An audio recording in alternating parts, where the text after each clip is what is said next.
everyone, welcome to Kids Area Online. Exam എങ്ങനെയുണ്ടായിരുന്നു? 6ാം ക്ലാസ്സിൽ English exam ആയിരുന്നു. എങ്ങനെയുണ്ടായിരുന്നു? എക്സാം ഈസി ആയിരുന്നോ? ഓക്കെ, അപ്പോൾ നമുക്ക് ആൻസേഴ്സ് ഒക്കെ ഒന്ന് നോക്കിയാലോ?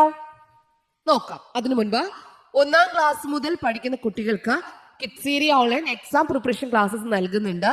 മാർച്ച് ലാസ്റ്റ് വരെ ഉണ്ടാകും. ഇൻഡിപെൻഡന്റ് സ്കൂളിൽ പഠിക്കുന്ന കുട്ടികൾക്ക് ഇനി ജോയിൻ ചെയ്യാം. മറ്റുള്ള കുട്ടികൾക്ക് എക്സാം സ്റ്റാർട്ട് ചെയ്തത് കഴിഞ്ഞതുകൊണ്ടാണ്. ഇപ്പോൾ ഇൻഡിപെൻഡന്റ് ക്ലാസ്സിൽ സ്കൂളിൽ പഠിക്കുന്ന കുട്ടികൾക്ക് ജോയിൻ ചെയ്യാം. എക്സാം മാർച്ചിൽ സ്റ്റാർട്ട് ചെയ്യുന്ന കുട്ടികൾക്ക്. ഓക്കെ, അതുപോലെ തന്നെ LKG UKG classes, regular classes kids area online നൽകുന്നുണ്ട്. അടുത്ത വർഷത്തേക്ക് അഡ്മിഷൻ സ്റ്റാർട്ട് ചെയ്തിട്ടുണ്ട്. ഏപ്രിൽ 2-ന് വെക്കേഷൻ ക്ലാസ്സസ് സ്റ്റാർട്ട് ചെയ്യുന്നുണ്ട്. ബേസിക് ക്ലാസ്സുകളെല്ലാം വെക്കേഷൻ ഉണ്ടാവും. സൂമിൽ ലൈവായിട്ടാണ് ക്ലാസ് വരിക. നിങ്ങൾക്ക് ഏത് ക്ലാസ് ആണോ ആവശ്യം അതിനായിട്ട് ഇവിടെ നൽകിയിട്ടുള്ള വാട്സ്ആപ്പ് നമ്പറിൽ വാട്സ്ആപ്പ് മെസ്സേജ് അയക്കാവുന്നതാണ്. 9746487799 ഈ വാട്സ്ആപ്പ് നമ്പറിലേക്ക് മെസ്സേജ് അയക്കാവുന്നതാണ്. 6ാം ക്ലാസ്സിലെ ക്വസ്റ്റ്യൻ പേപ്പർ നോക്കാം. 1ാമത്തെ പ്രവർത്തനം വായിക്കാം എഴുതാം എന്നുള്ളതായിരുന്നു. ഒരു പാരഗ്രാഫ് നൽകിയിട്ടുണ്ട്. രവീന്ദ്രനാഥ് ടാഗോർ എഴുതിയൊരു ഭാഗമാണ്. അന്ന് എല്ലാ വീടുകളിലും കൂട്ടിൽ കിളികളെ വളർത്തുക എന്നത് ഫാഷനായിരുന്നു. എനിക്കത് വെറുപ്പായിരുന്നു. അയലത്തെ ഏതെങ്കിലും വീട്ടിൽ നിന്ന് കൂട്ടിൽ അടയ്ക്കപ്പെട്ട കുയിലിന്റെ കരച്ചിൽ കേൾക്കുന്നത് മറ്റെന്തിനേക്കാളും അസഹ്യമായാണ് എനിക്ക് അനുഭവപ്പെട്ടത്. ജ്യേഷ്ഠത്തിയമ്മ ഒരു ചൈനീസ് ഗമയെ വാങ്ങിയിരുന്നു. കൂടിനു മേലിട്ടിരുന്ന തുണിക്കിടയിൽ നിന്ന് അതിന്റെ മധുരമായ ചൂളം വിളി നിരന്തരം ഉയർന്നു. പാട്ടിന്റെ ഒരു ജലധാര. ഇതിനെ കൂടാതെ പലതരത്തിലുള്ള മറ്റു കിളികളും ഉണ്ടായിരുന്നു. പടിഞ്ഞാറേ വരാന്തയിലായിരുന്നു അവയുടെ കൂടുകൾ തൂക്കിയിട്ടിരുന്നത്. എന്നും രാവിലെ വിത്തുകളും പ്രാണികളുമായി വരുന്ന വഴിവാണിഭക്കാരായിരുന്നു കിളികൾക്കുള്ള ആഹാരം എത്തിച്ചത്. അയാളുടെ കൂടയിൽ പുൽച്ചാടികൾ ഉണ്ടാകും. ധാന്യഭുക്കുകളായ കിളികൾക്ക് വേണ്ടി പയറുപൊടിയും. ഒരിക്കൽ ജ്യേഷ്ഠത്തിയമ്മയ്ക്ക് അണ്ണാനുകളെ വളർത്തുന്നതിൽ കമ്പം കയറി. അത് ശരിയല്ലെന്ന് ഞാൻ പറഞ്ഞു. തന്നെ പഠിപ്പിക്കാൻ വരണ്ട എന്നായിരുന്നു അവരുടെ മറുപടി. അത് ശരിയല്ലല്ലോ. വഴക്കടിച്ച് വെറുതെ സമയം കളയാതെ രഹസ്യമായി ഞാൻ ആ ചെറു ജീവികളിൽ 2-നെ തുറന്നു വിട്ടു. രവീന്ദ്രനാഥ് ടാഗോർ എഴുതിയതാണ്. ഇതിൽ കിളികളെ വളർത്തുന്നത് ഇഷ്ടമില്ലാതിരുന്നത് ആർക്ക്? ജ്യേഷ്ഠത്തിയമ്മയ്ക്ക്, വഴിവാണിഭക്കാർക്ക്, ടാഗോറിന്, ചൈനീസുകാർക്ക്. ആർക്കാണ് ശരി ഉത്തരം? ടാഗോറിനാണ് ശരി ഉത്തരം. അപ്പോൾ എല്ലാവരും ടാഗോർ ആൻസർ എഴുതിയിട്ടുണ്ടല്ലോ. ടാഗോർ. ഓക്കെ, 2ാമത്തെ ചോദ്യം. കിളികൾക്കുള്ള ആഹാരം എത്തിച്ചത് ആരായിരുന്നു? വഴിവാണിഭക്കാരായിരുന്നു എത്തിച്ചിരുന്നത്. B ആയിരുന്നു ശരി ഉത്തരം. 3ാമത്തെ ചോദ്യം. ആരാണ് പാട്ടിന്റെ ജലധാര തീർത്തത്? ആരാണ്? ചൈനീസ് ഗമയായിരുന്നു പാട്ടിന്റെ ജലധാര തീർത്തത്. അടുത്ത ചോദ്യം, 4ാമത്തെ ചോദ്യം. താഴെ പറയുന്നവയിൽ ശരിയല്ലാത്തത് ഏത്? കിളിക്കൂടുകൾ വീടിന്റെ പടിഞ്ഞാറ് ഭാഗത്തുള്ള വരാന്തയിലായിരുന്നു. അത് ശരിയാണ്. പുൽച്ചാടികളെ കൊണ്ടുവന്നിരുന്നത് വഴിവാണിഭക്കാരാണ്. അതും ശരിയാണ്.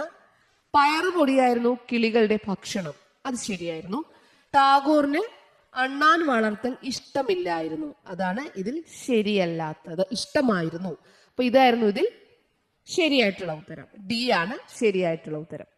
അടുത്ത ചോദ്യം 5ാമത്തെ ചോദ്യമാണ്. 5ാമത്തെ ചോദ്യം. അത് ശരിയല്ലെന്ന് ഞാൻ പറഞ്ഞു. ടാഗോറിന് ശരിയല്ലാതെ തോന്നിയത് എന്ത്? ശരി ഉത്തരം അണ്ണാനെ കൂട്ടിലിട്ട് വളർത്തുന്നതായിരുന്നു ശരി ഉത്തരം. ഓക്കെ, അപ്പൊ എല്ലാവരും ഇതിന്റെ ആൻസർ എഴുതിയിട്ടുണ്ടാവും എന്ന് വിശ്വസിക്കുകയാണ്. എല്ലാവർക്കും ഇതിന് കറക്റ്റ് ആൻസർ ആയിരുന്നു കാണും. ഓക്കെ, അടുത്ത ചോദ്യം നോക്കാം. ആസ്വാദന കുറിപ്പ് എഴുതുക എന്നുള്ളതായിരുന്നു അടുത്ത ചോദ്യം. വടക്കേ പുറത്തമ്മ നട്ട കൊന്നയോ മേനി നടിച്ചുവാരി കോരി ചൊരിവു പൊന്നും പൂവും. മുകളിൽ കുയിൽ പെണ്ണു പിണങ്ങും കുറുനാദം. അകലെ അത് കേൾക്കും പ്രേയാന്റെ പ്രേമോന്മാദം. ആടുന്നിതോലഞ്ഞുചില്ലിലോല ഞാലികൾ തെങ്ങിൻ മേടി നോക്കുന്നു പ്രാതൽ തിടുക്കിൽ തൊപ്പിക്കാരൻ.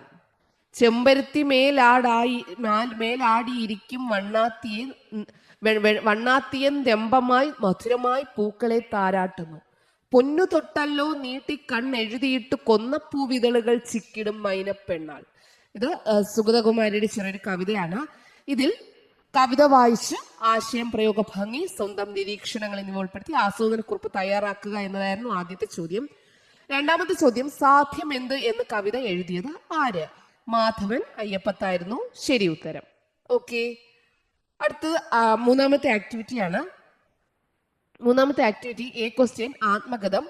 കുത്തനെയുള്ള വെള്ളച്ചാട്ടമായി മാറിയും ഏറിയും കുറഞ്ഞും പരന്നൊഴുകിയും പുഴ നമ്മെ അമ്പരിപ്പിക്കാറുണ്ട്.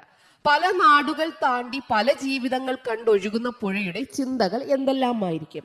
പുഴയുടെ ആത്മകഥം തയ്യാറാക്കുക എന്നതായിരുന്നു അല്ലെ ക്വസ്റ്റ്യൻ. ബി ക്വസ്റ്റ്യൻ വരുന്നത്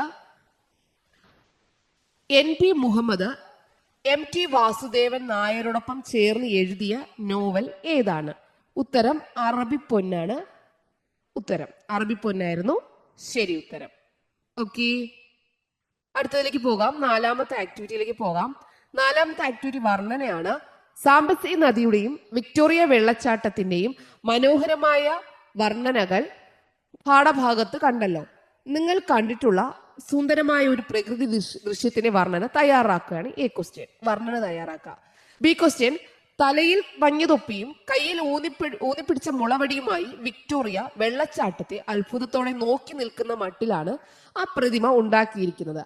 ആരുടെ പ്രതിമയാണ് പാഠഭാഗത്തിൽ പറയുന്നത്? ശരി ഉത്തരം ഡേവിഡ് ലിവിങ്സ്റ്റൺ. ഇതാണ് ശരി ഉത്തരം. അഞ്ചാമത്തെ പ്രവർത്തനത്തിലേക്ക് പോകാം. വിശകലനക്കുറിപ്പ്. പ്രകൃതി കനിവാർന്നരുളിയ വരദാനം അത്രേ കല്ലായിപ്പുഴ.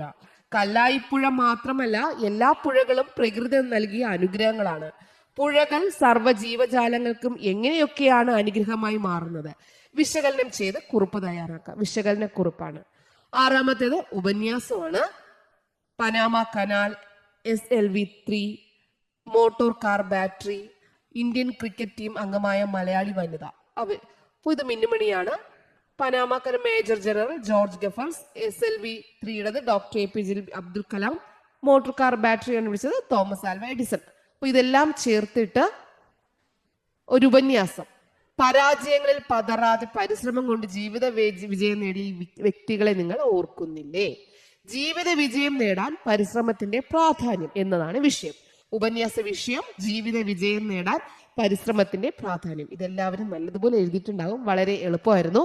ഓക്കെ, അപ്പോൾ എക്സാം എല്ലാവർക്കും ഈസി ആയിരുന്നല്ലോ. Yes, all the best children. Okay children, bye bye. Thank you.